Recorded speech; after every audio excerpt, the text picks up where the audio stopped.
Hello, hello. Welcome to The Play That Changed My Life. Brought to you by Harbinger Theater and OSM Studios. I'm Patrick White, and we have a fantastic group of guests here today. It's very exciting. It's opening night of Once on This Island, Black Theater Troupe of Upstate New York at The Rep. And with me today is Hettie Barnhall, director. Yes. Hello, Hettie. It's a pleasure to meet you. It's a pleasure to meet you, even though I feel like I've already know you because of the many reviews and all of your knowledge on what's happening in the Capital District theater scene. Sweet. That's so sweet. Thank you so much for coming. I'm honored that you would come here on your opening night. I think it's so cool. Thank you. Thank you. And I have with me David Zwierankin, who is from the Collaborative Scene Shop. He did the set design of Moon for the Misbegotten, which I did back in November at Schenectady. He's done 10 designs. I'm about to do my 10th production between 3 theaters in this area. Wow. Yeah. Scenic and lighting. We love scenic designers. Thank you, David. Thank you for having me. With David is Kyle Avery, also from the Collaborative Scene Shop and an adjunct professor at Siena College. Hello, Kyle. Thank you for having me. I'm thrilled to be here. Yeah, this is very exciting. And we've been talking before we went on the air now, and I know that, we have more than enough to talk about here. But so I want to make sure that we get to all the projects that's going on. But let's open it up. Hettie, I heard you mention Chicago. Yes. Are you from Chicago? I am from East St. Louis, Illinois. All right. Which is about 5 hours from Chicago and 10 minutes from St. Louis, Missouri. So if you live in East St. Louis, Illinois, which is like the equivalent of Jersey City and New York City downtown, like that's how the Hudson River subbed that out and put the Mississippi River. Yeah. And that's how close. So I went to school in St. Louis, was born in St. Louis, raised in East St. Louis until about 13, and then moved to St. Louis, Missouri. I'm talking about 2 different states here, East St. Louis, Illinois, and St. Louis, Missouri. Yeah, all right. And you moved to St. Louis, how old? When I was 14 for high school. Okay, so you went to high school. Yeah. Yeah, and what was theater like in St. Louis? It was amazing. I took it for granted. We had a lot of art, and there's a lot of art in St. Louis. I grew up as the Muni Opera. Yeah. So I worked with the Muni Opera from the time I was 11 years old. Chorus Line was my first show, and if you don't know, the Muni Opera is a huge summer stock theater. It's where most people in the Midwest get their equity card. And it's one of the largest outdoor theaters in America. Seats thousands. Seats about 10,000. Wow.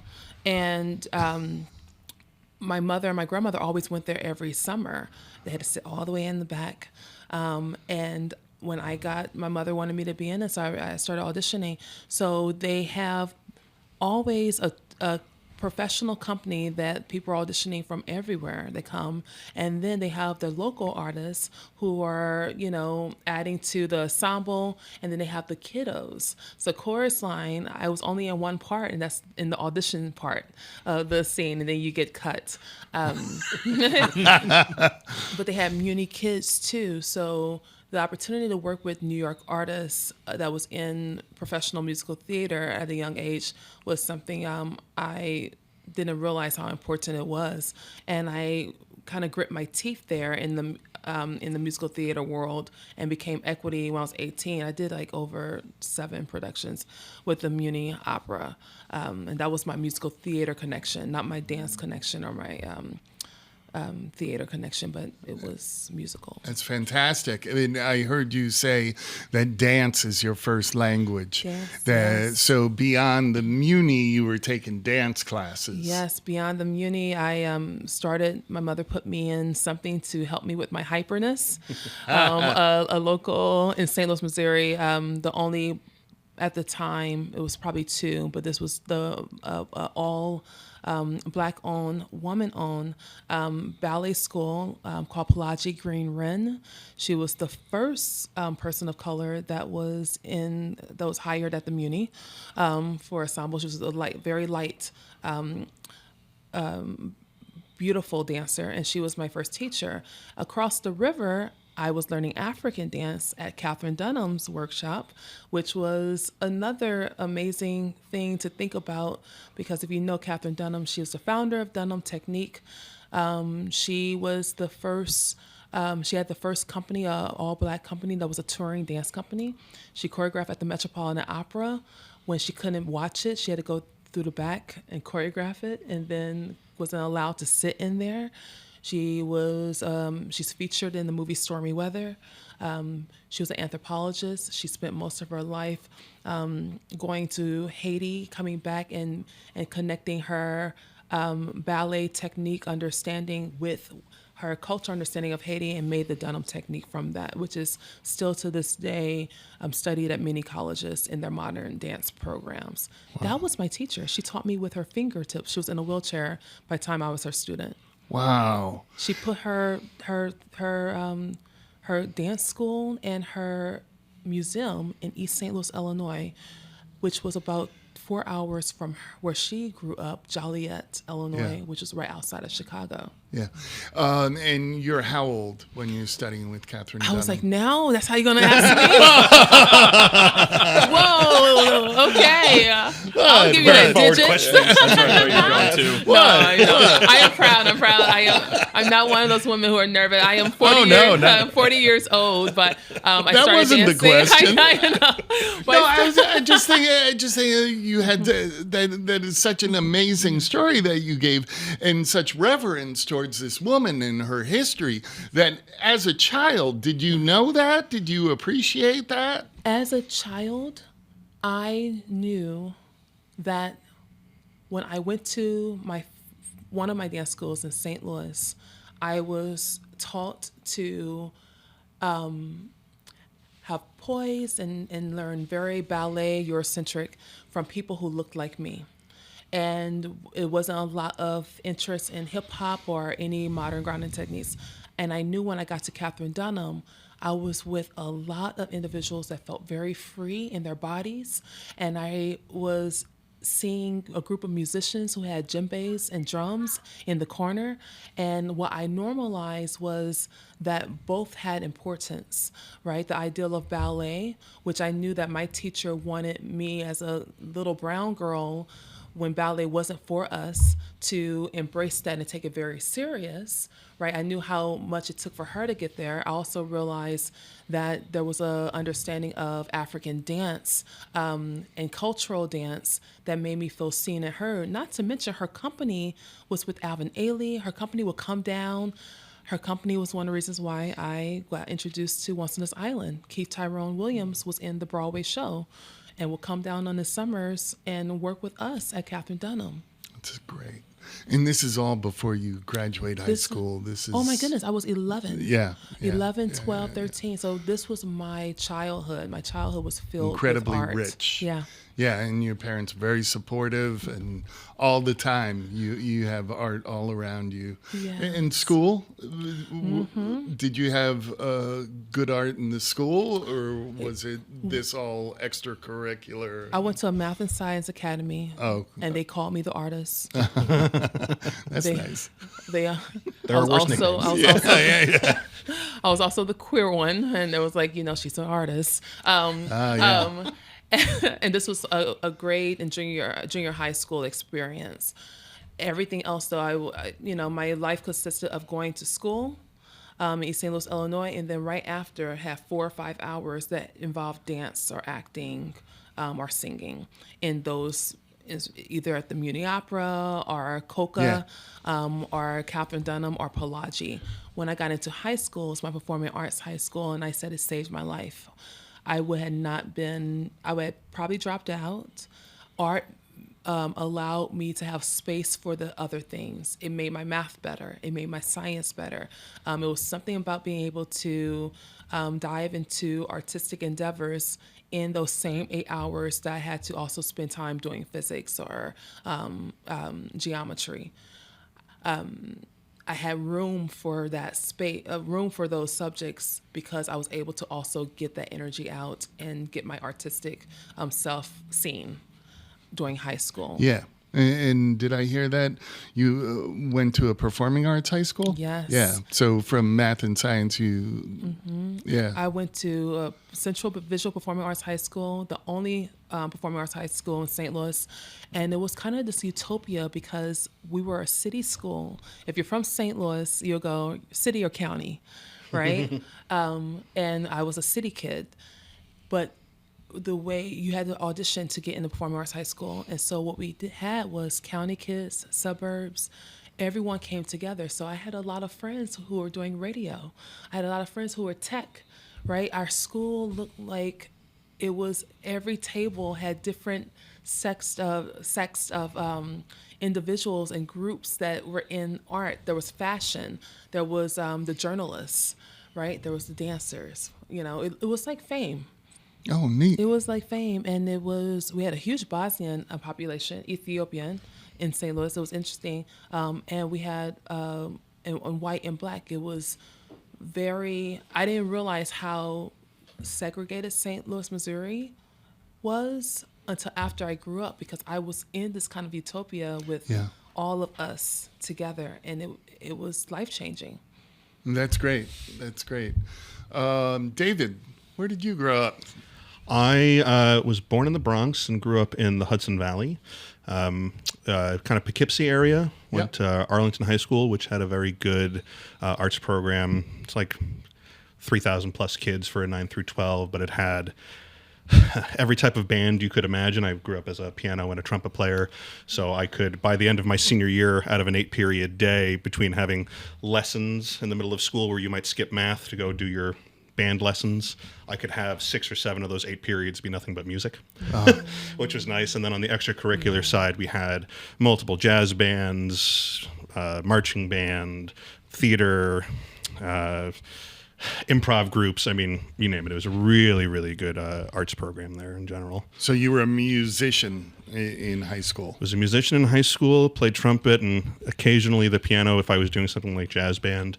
And then I started with a buddy doing Abbott and Costello routines for the talent show.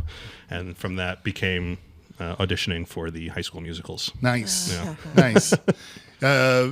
So you did high school musicals. You weren't in the pit or... No, I started strictly as an actor, actually. I never did tech until I got into college. So I started as did like a chorus member in MAME. That was the first one I ever did, just a member of the chorus. And then one of the Cockneys in My Fair Lady. Oh, I was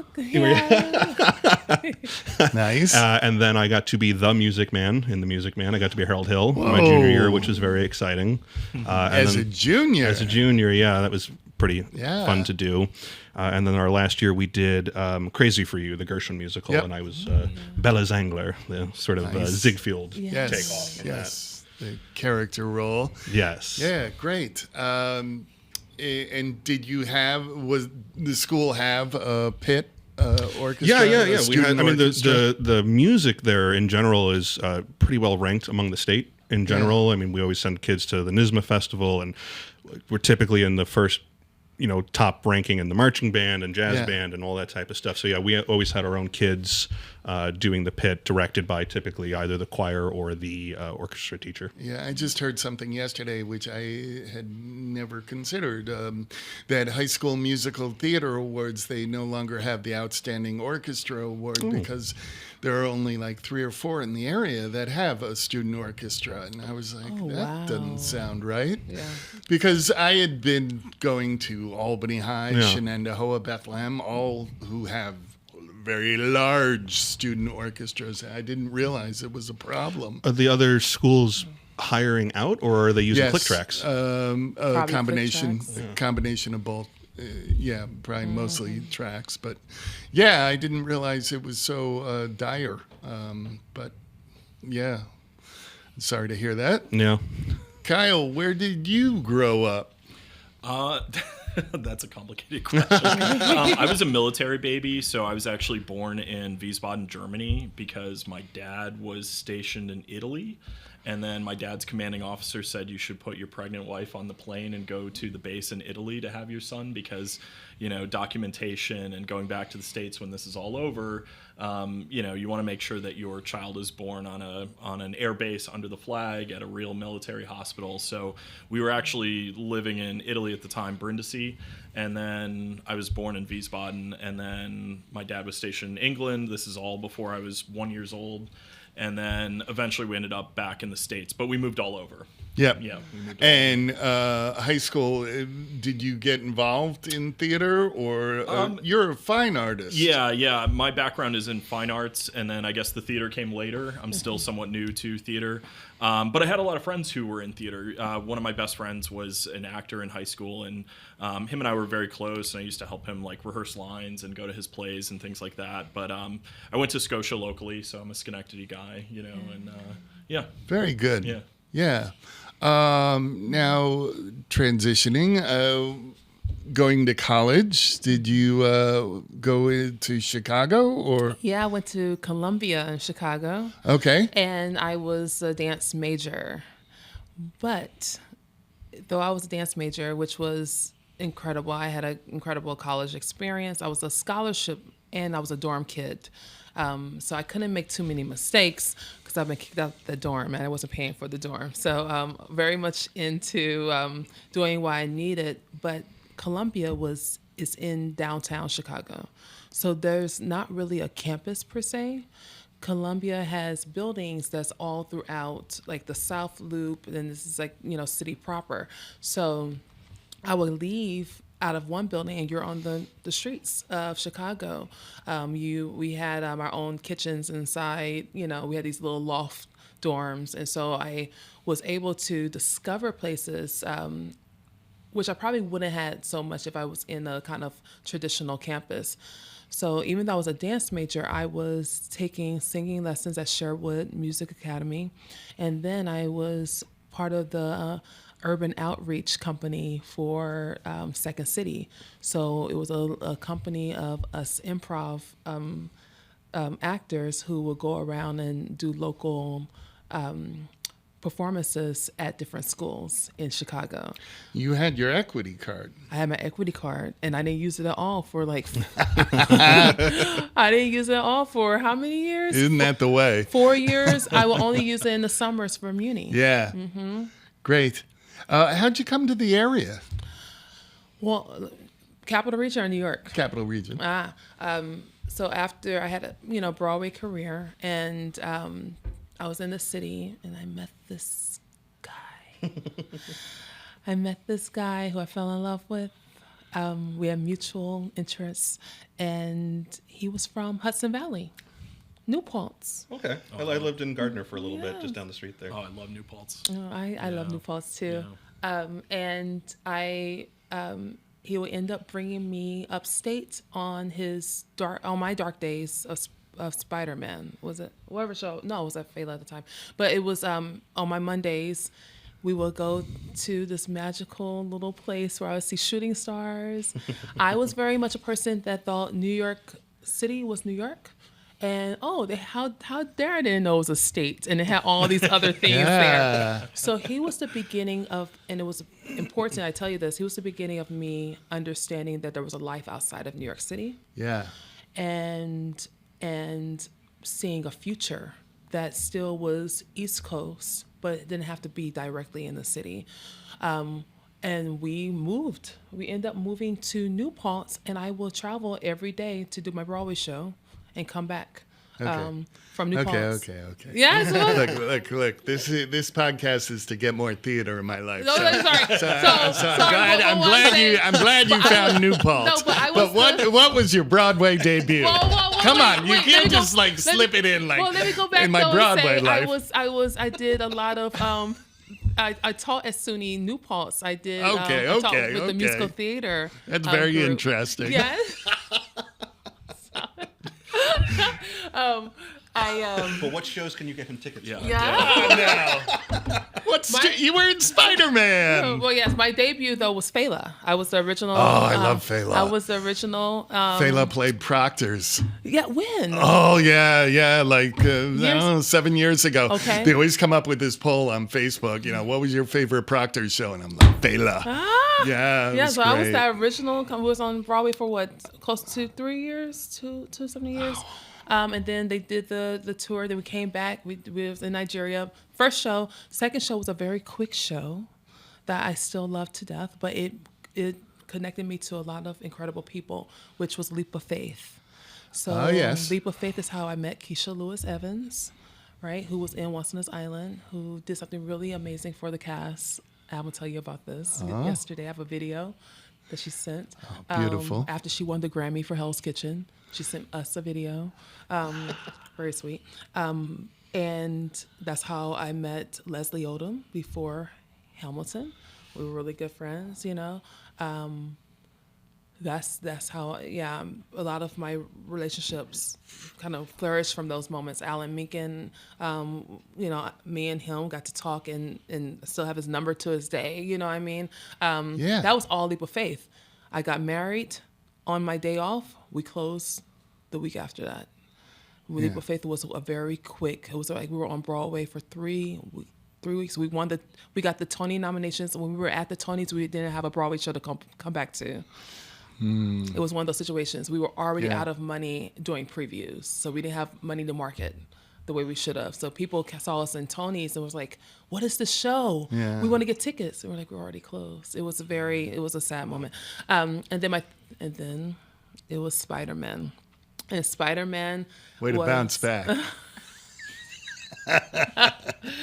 Spider-Man was my third show. Between Leap of Faith and Spider-Man, I was doing a workshop called Fly. That's what I went to Broadway. And if you know about Fly, it was after In the Heights and before Hamilton. Fly was a take on Peter Pan. It was, but through Wendy's eyes. And we postponed it because Peter and the Starcatcher came out, and then another one, Finding Neverland. Right. And so they pulled it, and there's like, we're going to push this other one first. The other one was Hamilton. Imagine the Lost Boys of Fly, of Neverland sounding like Hamilton, sounding like In the Heights. That's how it was. It was incredible. So that didn't go, and I was already a vacation swing for Spider-Man. And the Spider-Man asked me to stay on. So I closed that show. I was the last 2-year company with the Broadway run of Spider-Man. And I was there when I closed that show. And that was enough for me to say it's time for me to take a break. And I was already in the collegiate world because I love teaching. And I took a 3-year. I supposed to have been there for 1 year, and I was the musical theater professor at Nazareth in Rochester, New York. So I'm really expanding. Yeah. I went from Rochester, New York, and then I had my child there in Rochester with Robbie. And on my leave, I was like, okay, we're not coming. I'm not going to extend because Fly called me back in and took us to California at La Jolla Playhouse. I was the only one from the original company that they called. I was postpartum. I had an 8-month-old. I flew out to California. We rehearsed Fly, so we've been going to New York. She turned 1 year old on March 9th, and on March 10th, Broadway closed from the pandemic.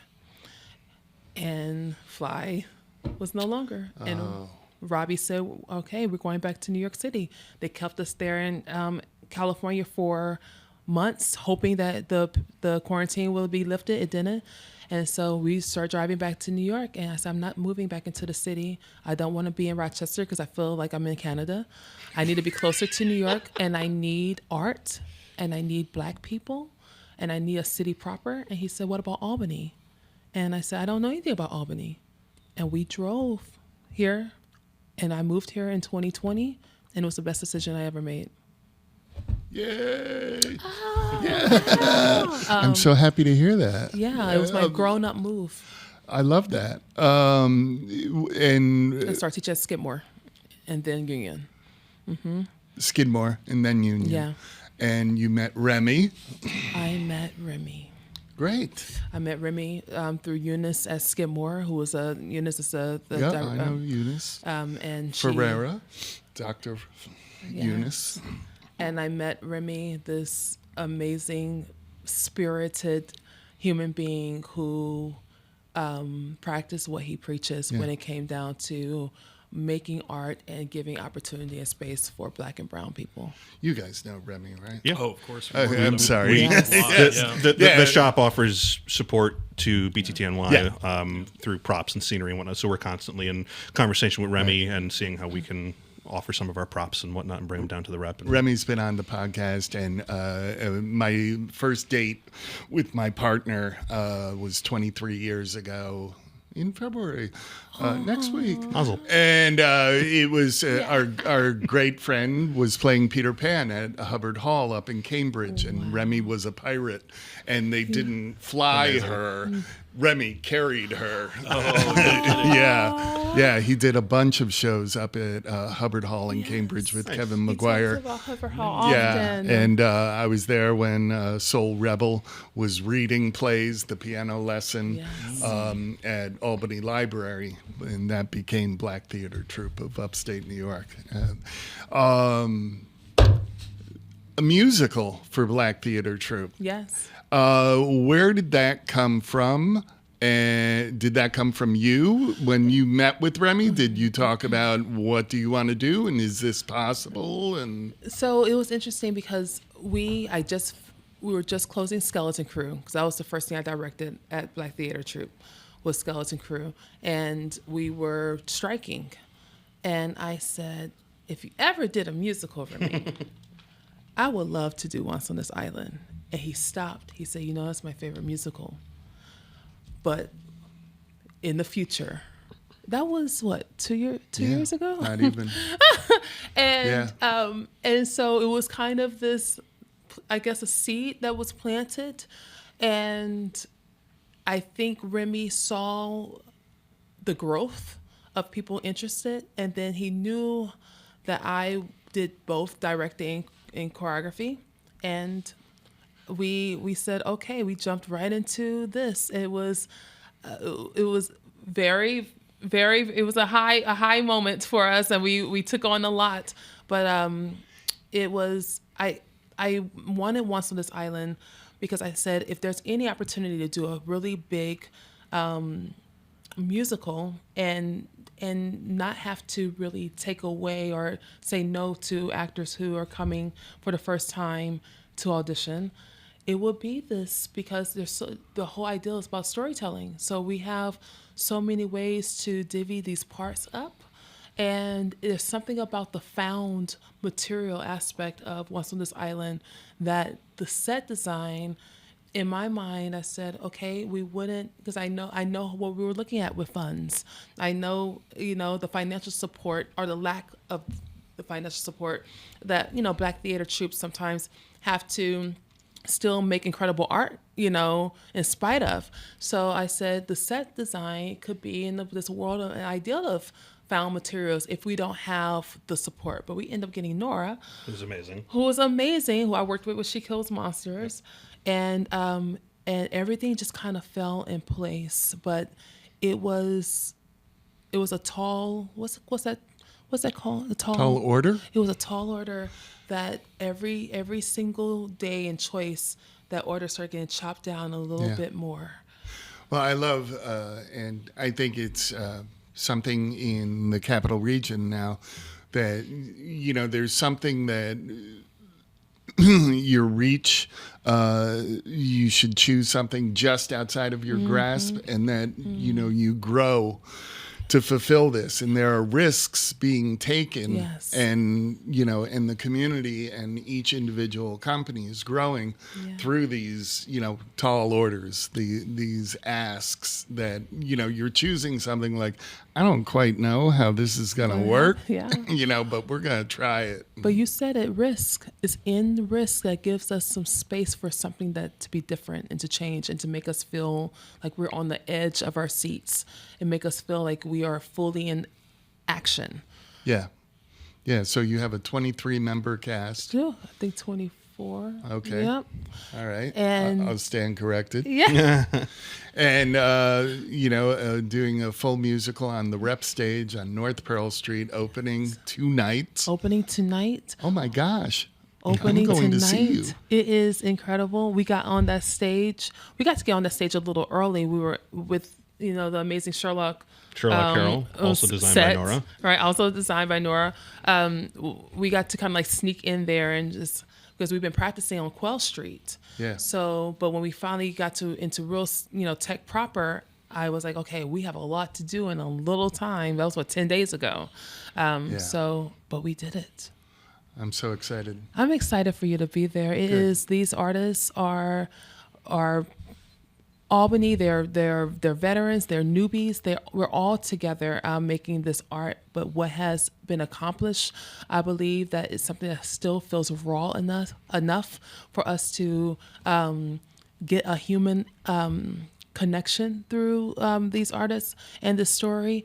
And it's about something that I think is both romantic and hits the times right now with what's happening in our social and political climate. Thank you. Thank you. Yeah, that's awesome. So exciting. Pushing Capital Region Theater forward and upward. And yeah, it's great stuff. Speaking of, David. Yes. The technical aspect is always something that theater companies run up against. Mm-hmm. Otherwise we'd just be doing readings. There's a place for those. But yeah. We have readings as well. This weekend, Eileen Schuyler and John Romeo, two of the greatest actors in the Capital Region, are doing Gin Game, Pulitzer Prize-winning play. But David at Collaborative Scene Shop, they have this idea coming up called the Prop Swap. Yes. And this is, we've all been on Facebook and, we're all producing something going, where can I find, the wooden wheelchair. A wooden wheelchair for FDR for Annie. Right. Someone's got that. I've seen it. Who has it?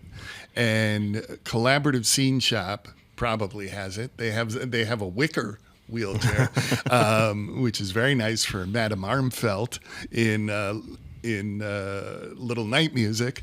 But they have a catalog of everything that is in their storage, but now you're going out into the theaters and we're going to have a catalog of the entire community's storage. Yes. So to kind of just backtrack for a second, so I've been with the collaborative for about 7 months now. Kyle and gentleman John Riquet. Yep. Started this project to start cataloging basically what Proctor's had at the shop between that and the Rep. I came in, started taking some of my experience, not just in theater, but also I just spent 6 years with Arnoff Logistics as both a driver and then eventually as a warehouse person and manager. So logistics and warehouse management is kind of what the project needed at that point too, just to kind of know what we had and where to find it. So we kind of cleaned up the catalog. There had been some conversation with a company called Over It, and we are hurtling towards launching an actual online e-commerce site, which you'll be able to go to and put things in your cart, and you're not really paying for it there. You're doing more of a request for a quote because we don't know if you need it for a week or a month or half a year or whatever. So that's coming down the pipe. But the next part of this is the prop swap. We envision getting, we'd love to get somewhere around an inventory of about 25,000 pieces. We're about 2,000 right now, give or take. But the prop swap is more of a sort of mutual aid thing between theaters. Mm-hmm. So I'm also a board member for Schenectady Civic Players. So I kind of act as liaison for this sort of test balloon where I approached them and they agreed. Kyle and I went over. We picked about 75 pieces, mostly hand props, some oversized pieces. We, as the collaborative, take ownership or really custody over them. Some of them live at Schenectady Civic right now for those ones. Some of them live with us. We maintain them. We add them to our catalog. We make them available for everyone else to rent from. And the benefit is it costs Schenectady Civic nothing to have us maintain their props for the ones that we keep.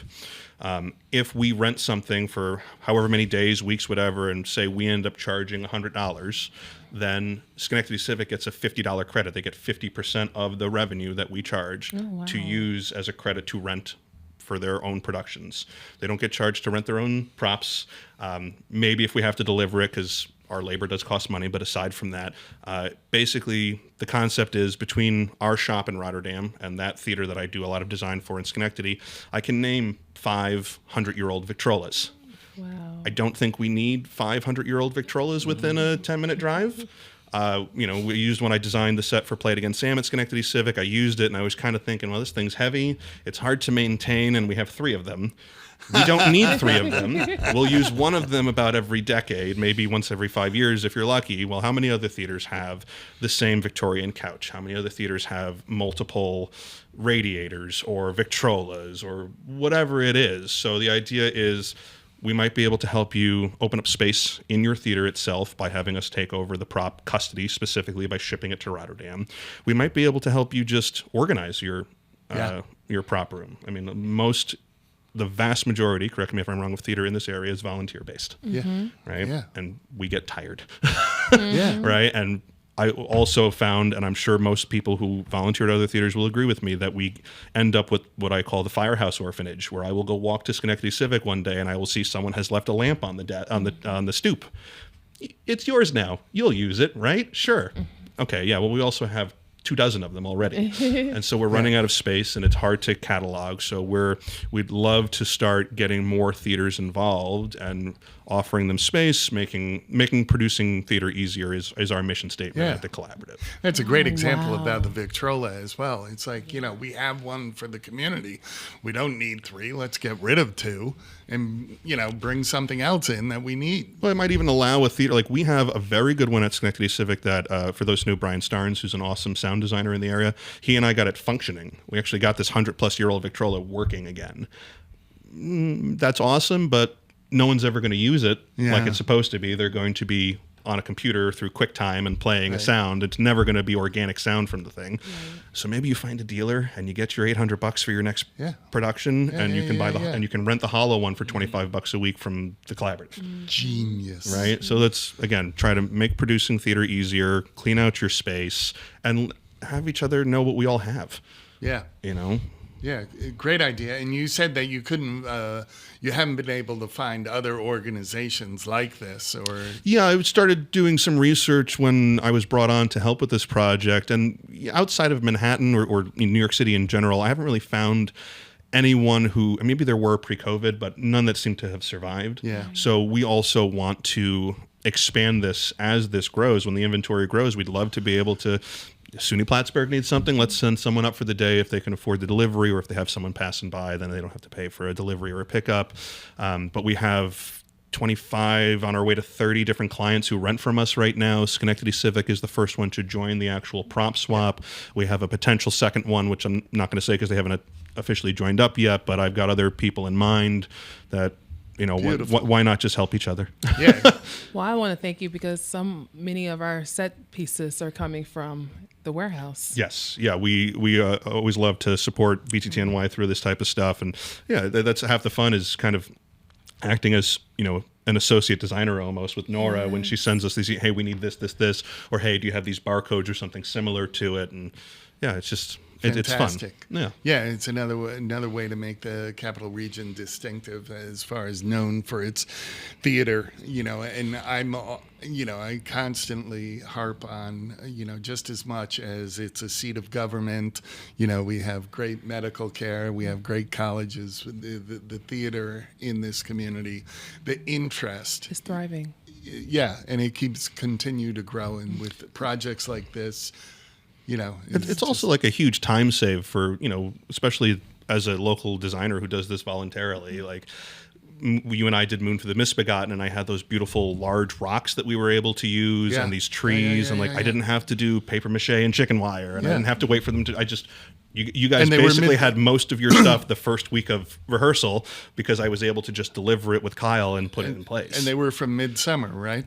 They predate me. Yeah. I'm not even sure where they're. Yeah, and we're like, oh, we got rocks from Capital Rep. You know, I'm working on Capital Rep stuff. Yeah, but like the collaborative and Obadiah Savage, who's our director there, is also very big on supporting local theaters. You know, we, as part of our sort of expansion here and hopefully down the road maybe doing some grant writing for ourselves, is to how else we can better support local theater by, like, you know, does this high school need some platforms or some flats? Well, we actually have this stuff. Maybe you want the wall from Seared. Maybe you need a 4x8 platform. Well, we happen to have them. You want to come pick them up?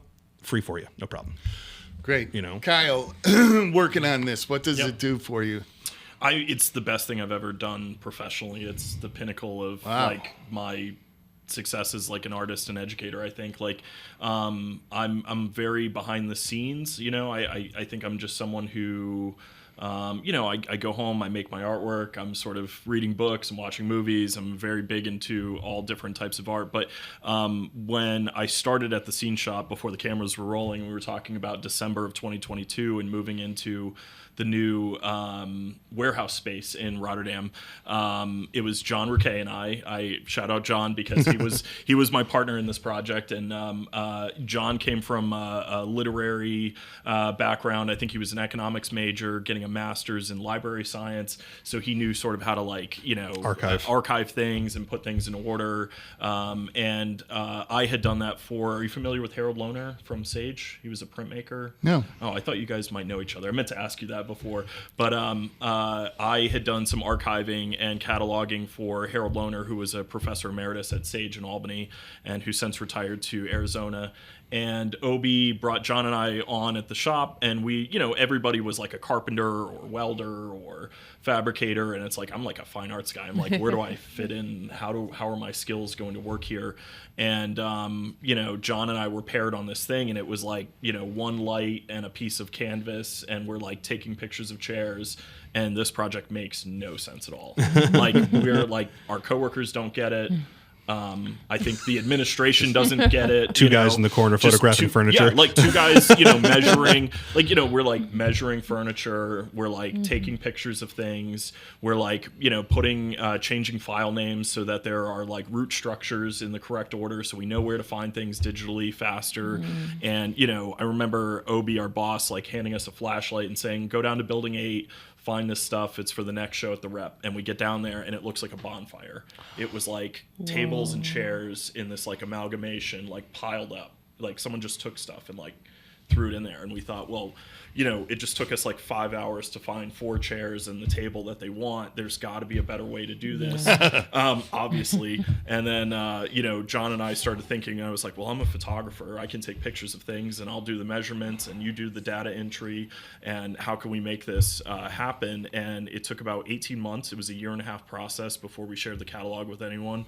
So imagine showing up in a warehouse in an industrial park every day for 18 months, just taking pictures of things, not knowing 300 chairs later where this is going. Yeah. And then we started to share it with people, and the feedback was like immediately positive, and people started to really take to the catalog. And not just theater people. I also want to mention there are people who are fine artists or filmmakers that are interested in using our catalog. So it's really a whole arts resource. It's not just for theater, although our clients are primarily theater, I would say.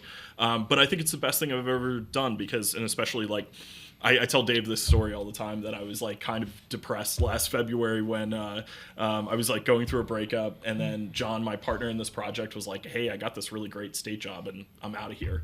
And so then it was like just me. I'm like a one-man department trying to like source props, like help progress the catalog, help work with clients and schools.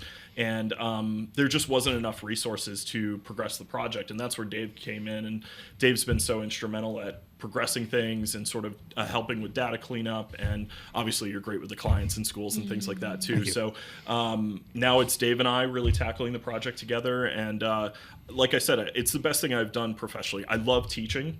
I will say I still love teaching more than I love what I do with proctors, no offense, but I love working with students and helping them make art and having that aha moment. I know you know this as a teacher, and I know you have an education background. And there's something brilliant about that like aha moment when you see like the light go on and you see they're seeing art through a different lens, and all of a sudden they get it and they have a vision and a direction to go in.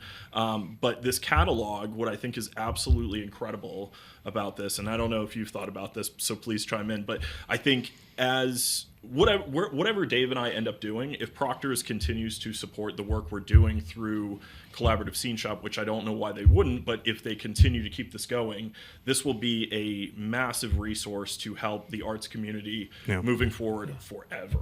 So if we think about Proctor's coming up on their 100-year anniversary next year, if they just keep this thing going, right, another 30 years, another 50 years, we can continue to supply whatever it is that people need for, productions or their photo shoot or their film that they're trying to make. So I think this is just an incredible resource. And our boss at the shop always says that really the project is artists helping artists, And so even if, my photo or my collage might not be the anchor piece in some gallery, I know that I'm also helping artists be successful in what they're trying to create, So I think that's a big part of it too. Yeah, that's fantastic. And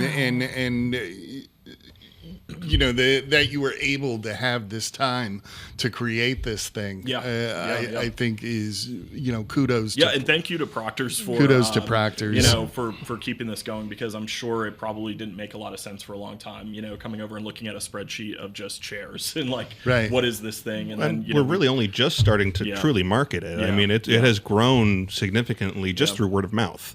And now between we were very happy to be able to offer a raffle for CRFT, and that all of a sudden put it in front of some eyes for people. And thank you for having us on to talk about it here. And then we just want to keep talking about it, and more people hear about it. And I was telling you beforehand, it changes the way that an artist even reads a play. We may think of something as a risk or as a tall order, but sometimes it's an impossibility, and we don't even know. I can't do this. Where am I going to find this? Actually, if I can talk for a second too, sort of the other next step we're doing is, and I showed you this when you came to visit us a little while ago, this sort of preemptive prop making. Right? We had someone who came in the other day and rented a few pieces to hodgepodge together the printing press for their production of Newsies Jr. We just kind of went on a hunt. We went on the MTI website where you can see who's doing what, where, and when, and we clicked on Newsies Jr. and saw that 3 local middle schools are doing it just in the month of March. Wow. 3 weekends out of the 4 weekends, 3 different middle schools are doing Newsies Jr., and another one is doing it in June. So I asked Obi for permission. He gave it. I reached out to these schools and said, hey, what if we built it for you? Wow. And I got bites almost immediately within 24 hours from at least 2 of them that said, oh my God, I was just trying to figure this out. Yes, please, what more information can you give me? And we have a team of guys right now who are building it, and they're going to bring it over to the paint shop tomorrow. And we're going to be sending photos and videos out to these middle school teachers who have full-time jobs and probably families. And, when you're in educational theater, you kind of run this sort of cyclical thing of hey, I have a parent who knows how to build things, or, oh, I have no one who can help me, depending on the year. So we want to see what are those popular shows and what are those difficult but integral pieces that need to be, the Audrey puppet, the Bunsen burner from My Fair Lady, the printing press from Newsies, things like that. So that's more sustainable preemptive too. Yeah, exactly. Yeah. Because otherwise 3 middle schools are going to build 3 hodgepodge things. Exactly. When we can build 1 or 2 of them and then use them constantly. And I love your idea about people pulling up to Capitol Rep and walking away with pieces of the set. Yeah. When a show closes, and sustainability. Would you all have a showroom? We have a 10,000 square foot space in this 20,000 plus square foot Wear your jacket. building. It is currently in what we refer to as the cold room for reasons. You can't really work in there for more than about 10 minutes at a time unless you're properly bundled up. But yes, we do have a proper showroom that we are constantly organizing and adding to. And anyone who wants to come visit, we're there typically 8 to 5, Monday through Friday. Yeah. It's like Raiders of the Lost Ark. Yeah. Yes, I actually have this theory that if an article from history is missing, it's probably just in a prop room somewhere and has been used on sets numerous times. Like That's the missing awesome. copies of the Great. Declaration have been used in 1776 in Oklahoma somewhere or something. Yeah. Well, the podcast is just actually a front for me to talk about the Capital Region Festival of Theater and to invite both of you to present at the Capital Region Festival Yes. of I would Theater. love to. Oh, please, yes. So I was giving David a bit of an update on the Capital Region Festival of Theater. We were formed last year. We are 501c3 as of last weekend. Yeah. Congrats. Congratulations. Yes, thank you. And we had a fundraising cast party last year at the Cohoes Music Hall. Sold 390 tickets and raised $15,000, 10,000 in ticket sales, 5,000 in raffle, wine polls, silent auction. And this is all the community. Yes. Yeah. This is not a corporation or No grant writing yet. nothing yet. No. So that's amazing. That's amazing. And everyone that came was like looking around going, oh, and they like, look at us. And that's partially what I wanted to achieve and with the 518 Theater Artists Facebook page is look at us. Like there is so much going on. If you look at the month of February, there are 60 events going on. But we formed this, and it's now moving forward. We're all fully booked as far as sites and curators. It's going to be June 12th through June 15th. June 12th is a mixer at the Q Theater in the I lost the word. Below Lark Street. It is at the Westminster Presbyterian Church. Okay. And that's going to be hosted by Aaron Harks and Jay McBride. Friday morning is a senior day at Sand Lake Center for the Arts with Shakespeare and performances, comedy, songs by seniors. And then we have an education day with youth programs at Theater Institute of Sage, Friday night, the 13th. The 14th, Saturday morning, we have breakfast at Fort Salem up on the farm, and that's going to be hosted by Kyle West. And then we go Saturday afternoon to Schenectady Light Opera Company, hosted and curated by Michaela Torres. And then Saturday night, we're at the Rep, and that's going to be performances on the Rep's main stage and also in the Black Box Island Theater. I believe there's also going to be a film involved, but that we're looking for all sorts of performances, dance, songs, monologues, and that's going to be curated by Maggie Mancinelli Cahill. And then Sunday, we wind up at UAlbany, hopefully with 20 events, with a keynote by Shar White, playwright of The Other Place and The True, and Pictures from Home. And that's going to be at UAlbany's Campus Center. And we're looking to have a one-act play festival, 7 or 8 one-act plays there, an improv class, hopefully a dance demonstration or a dance class. I'll do dance. I'll teach improv too. Excellent, That's excellent. my wheelhouse. Yeah. Comedic short form. And we need some technical theater. Yeah. And we're going to have a roundtable discussion. We're bringing students who have graduated from the Capital Region, gone off, and they're building their careers. Graduates from Pace, NYU, Carnegie Mellon are going to come back and tell us what the big wide world is like for them. And that's the Capital Region Festival of Theater. Head to www.crftinc.org.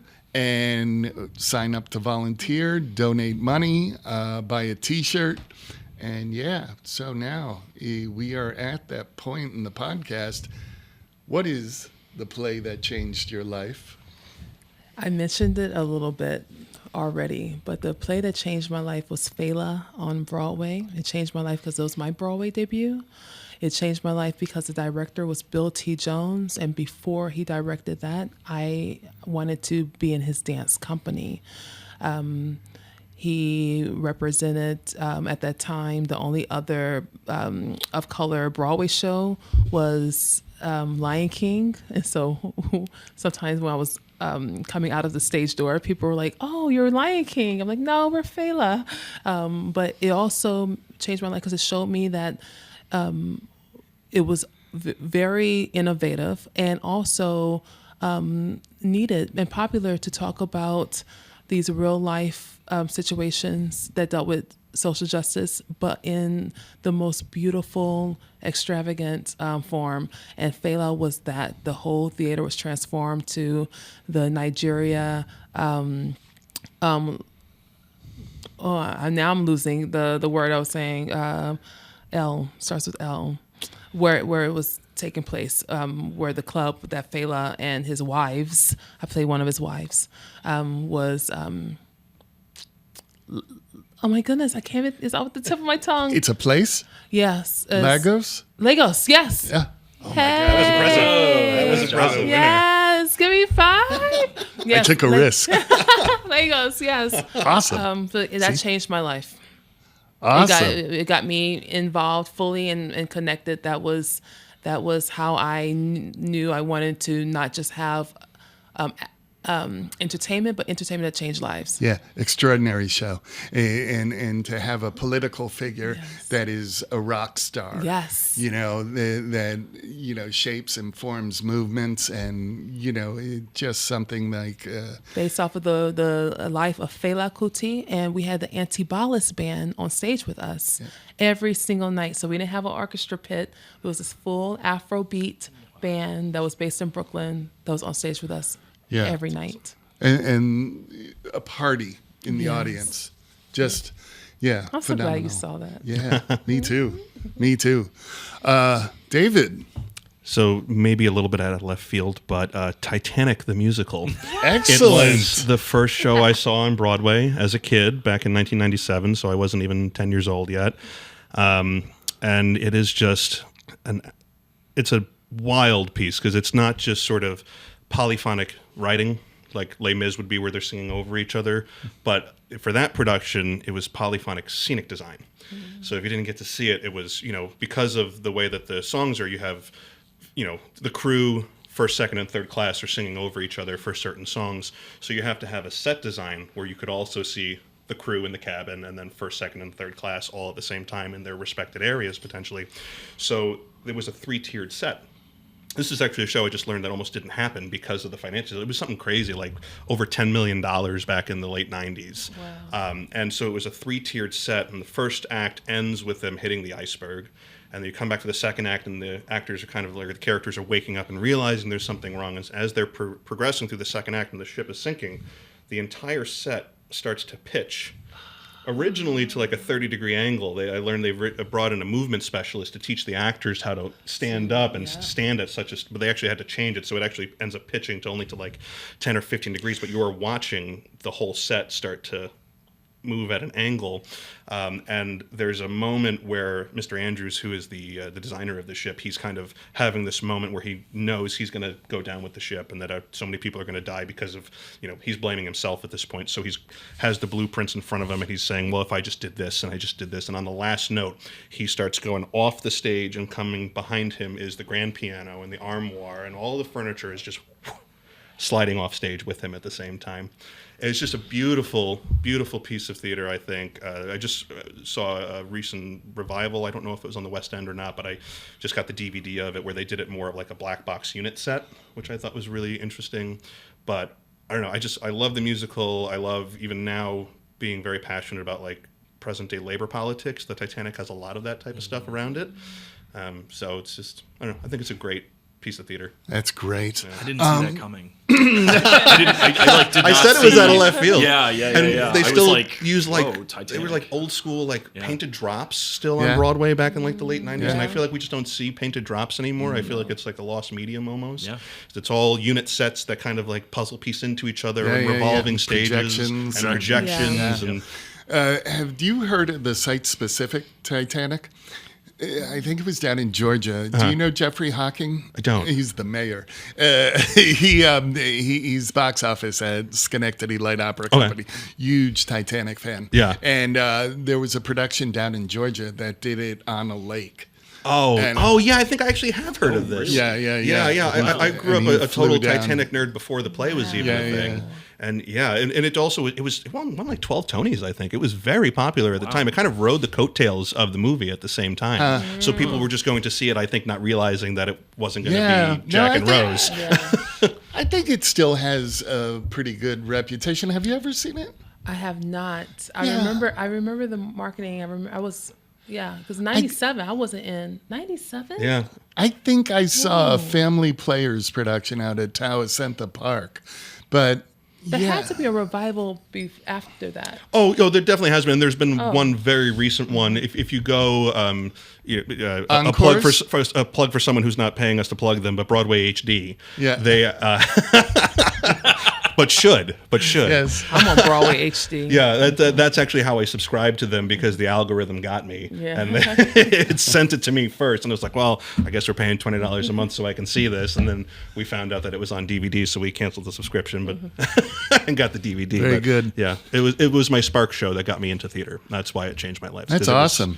I just kind of saw all this bells and whistles in front of me and was just hooked on theater since then. Great. Kyle.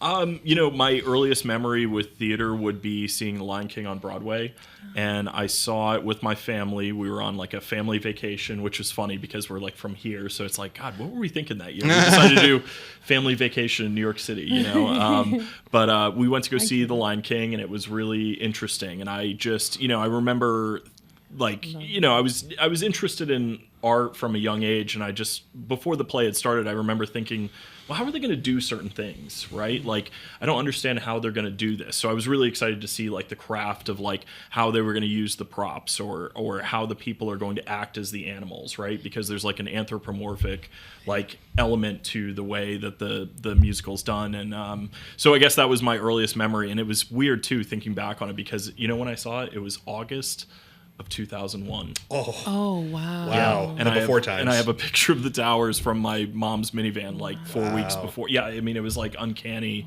the way that played out. But so I guess that was my earliest memory. My favorite that I've seen so far, I'm going to use my recency bias since I'm not as much of a theater expert as all of you, but I loved the the Carole King musical at the Rep. Mm-hmm. I just thought it was absolutely unbelievable. I knew Carole King as a songwriter. I do love oldies, but what blew me away was being a fan of oldies but not realizing that she was the songwriter of all of these classic songs that I had been listening to growing up with my mom. And so then, to take my mom to the show and for her to see it and that. And Elizabeth Nesselrode was incredible. Nikita Burston as her husband was incredible. Taylor, you can help me with this. Taylor, I can't think of his name. Oh, he was so good. He had this great... Don't say Lagos. I know. He had this great comedic Lautner. element. No, he was so funny, though. He had this great comedic element. Yeah. With Shannon Rafferty. With Shannon, yep. I know Shannon's name. Sorry, man. And David Gerard, I thought, was excellent in that. And it just blew me away. We talked a little bit about a great production. Once on This Island having a big cast, and Beautiful is very similar. 25 people, I think, 25 actors. Yeah. And it was just mind-blowing how, the Rep is a small stage. It's a very intimate venue, and then you put 25 people on stage with the set. And it was really inventive, and if you saw the show, it's a really minimal set, and so... Ours is minimal, too. Right, and so that set design of, like, turning the light boxes, and they act as doors. Man, I just thought that was fantastic. Those scene changes were on the run. Yeah. Shane Camaris would come hauling out. Yeah, Shane was great, and also shout out to Kate Kern, the stage manager, and that. She's brilliant. I think she's incredible. Yeah, I love that. An actor said to me once, people aren't paying attention when the scene changes are happening. I was like, bull yai. Like, what do you think? That was one of my favorite what do you parts. think they're doing? Yeah, they should be choreographed. Do you think they just close their eyes and... I was trying to find the name of Taylor. Yes. Mitchell. Yes. Taylor Taylor Mitchell. Mm-hmm. Yes. Just came up with it. Sorry, Shout Taylor. out Edit that to in. my stage manager too, Rose Biggerstaff. She Yes. is Rose. Rose is great. amazing. Yep. She has been a pillar. Yeah, awesome. Shout out to stage managers. Shout out to scene changes. Yes. Yeah, get them scene changes done. Yeah, I love a good scene change. Well, that's been great, and thank you so much. What a fantastic conversation here today. I think we're making history. We're pushing the Capital Region Theater forward. It's We're very definitely exciting. making history in so many ways. Yeah. I'm excited. Thank you for having me. I Yeah. appreciate you. Thank you for being who you are and your voice inside this community as well. Oh, Hettie, thank you. Thank you, Thank you David. for having us. Thank you, Kyle. Thank you. Yeah, let's go make some noise. Thank you for listening. This has been The Play That Changed My Life, brought to you by Harbinger Theater and OSM. We'll talk soon, and I'll probably see you in the theater sooner. Thanks again.